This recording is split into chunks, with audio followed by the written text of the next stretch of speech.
Okay, my name is Greg. This is a Vixen SXD mount, which I am about to demonstrate. Right now, the mount thinks that it is pointing to M30 in Capricornus, which is a globular cluster. A couple things I'd like to point out about this mount, which is kind of interesting aspects of its design. Here, you can come down with the camera. Here we have a sort of a non-standard kind of clutch arrangement. You use it when you're balancing the mount, and it does not follow the rule of righty-tighty, lefty-loosey. So it's important to become familiar with this if you're going to operate this mount. The other thing about this particular instance of this mount is that this is a non-standard power supply arrangement. I don't like battery packs. This is a more serious battery which can stand up to cold weather. And so I've had the wires set up so that it can accommodate that battery supply. These mounts are very interesting if you've used equatorial mounts. Here's another equatorial mount.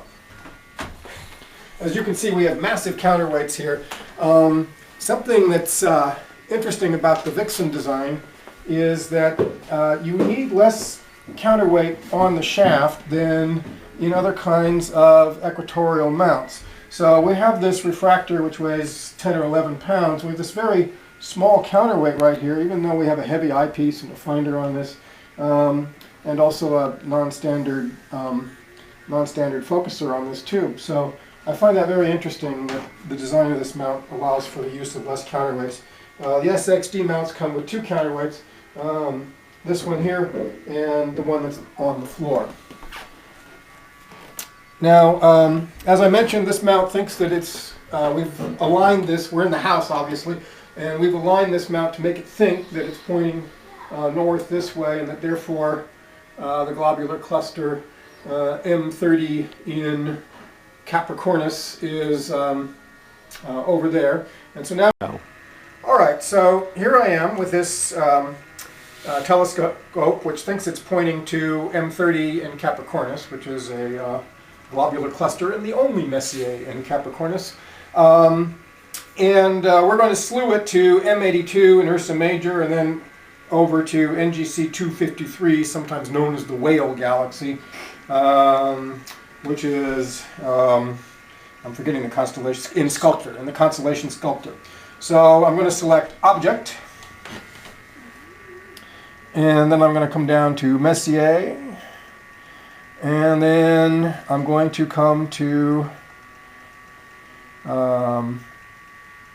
82.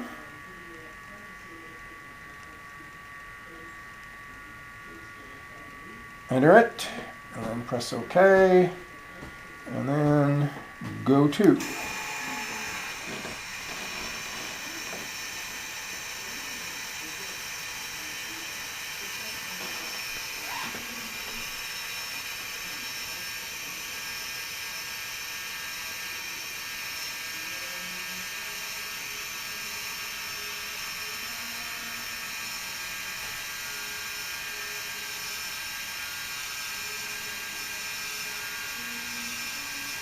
While it's getting ready, I'll say this is a f6.5 102mm Vixen ED doublet. It's a nice little refractor. Unfortunately, they don't make them anymore. Alright, so now it thinks it's pointing to M82, and I am going to ask it to go to NGC 253 in Sculptor. I will hit the Object Select, and NGC IC, and here I have to enter the numbers.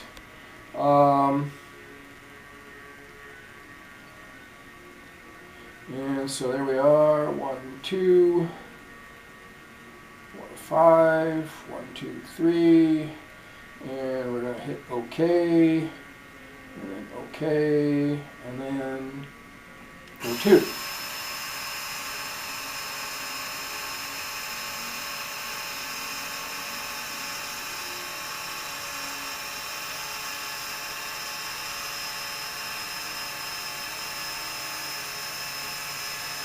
Some people say these mounts sound like coffee grinders, but my understanding is that the needs are far worse, and in fact You can hear a mead from about 100 yards.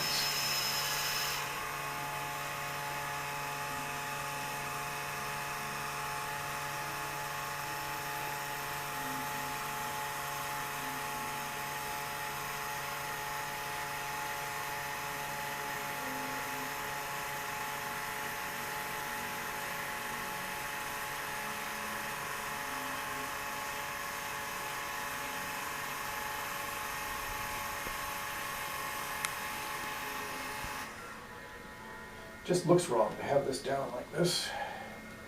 There we go. So anyhow, the mount is now pointing into the southern horizon. It's on the other side of the meridian. We've gone from southwest to southeast to the north, and we've flipped the meridian. So clearly these mounts do what they're supposed to do. Like all go-to mounts, they have a little bit of noise associated with their operation. But it's a pretty good mount. I guess my only comment about this, as a guy who recently became a bachelor again, is that I'd like to warn you against telescopes, because they tend to invade the household. As you can see, we've got this one here, and then we have another one there, and then we have that little guy there, and then actually there's another one, a fourth one, in that little black bag over there. And I hate to say it, but that's not those. There are actually other telescopes that are in this house. So I guess I would like to say, shoo, shoo, go back. But anyhow, I hope you have a good day, and I hope you've enjoyed this demonstration of the SXD. Thanks a lot. Bye-bye.